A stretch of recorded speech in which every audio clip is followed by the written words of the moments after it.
Meron po akong tatlong itlog na maalat. O, di ba?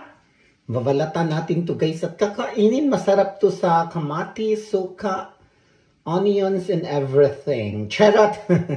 So yan, salamat sa Santa Claus na nagbigay sa akin ng pulang itlog or maalat na itlog. So babalatan natin guys. Chop! Charot!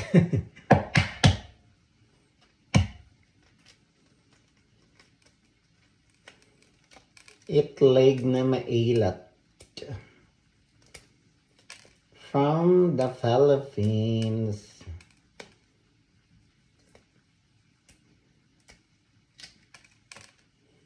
Diba?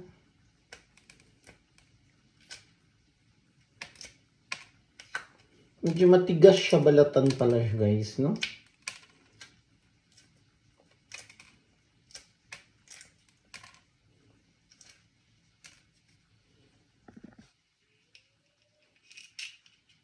So, I'm done guys sa pagbalat ng itlog na maalat.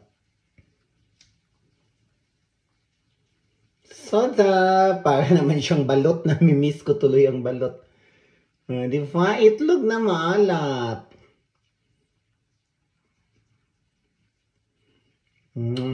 Pero lagyan ko to ng onions at mga para maging sausawan siya guys. Di ba?